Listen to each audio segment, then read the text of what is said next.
Yadav films Bhojpuri Sonu Chamoli.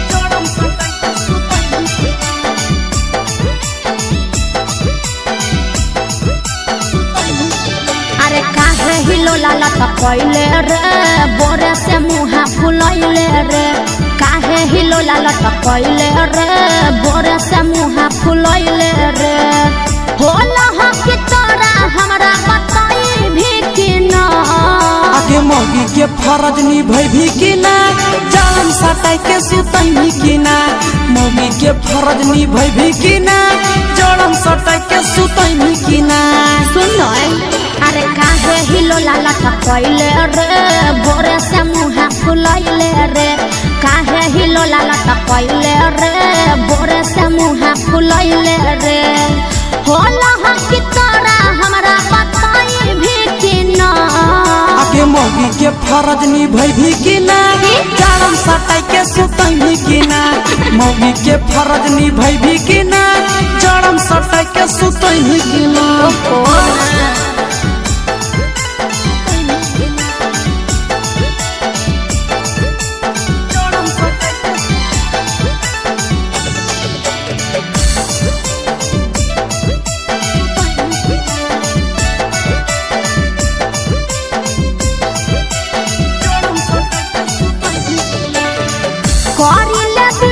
बाबू से हमर कह के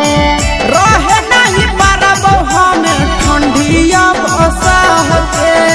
अरे बुझ बात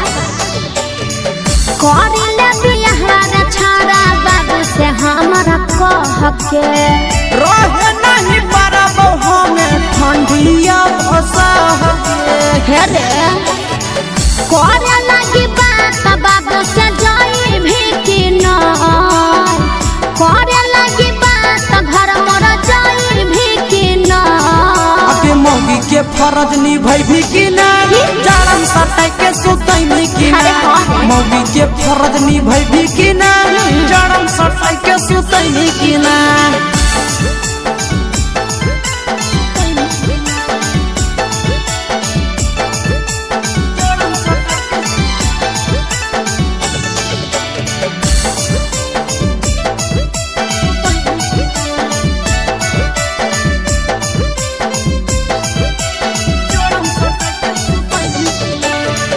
करी देव दुख दूर तोरा आशीष नंदन रे ओकरे इंतजार में लागल हियहु हमर धन गे अरे तनी दिन और बर्दाश्त कर करी देव दुख दूर तोरा विकेश नंदन रे ओकरे इंतजार में लागल हियहु हमर धन गे अरे सुन भगवा तोरा जारे छड़ा भगाई भी कि ना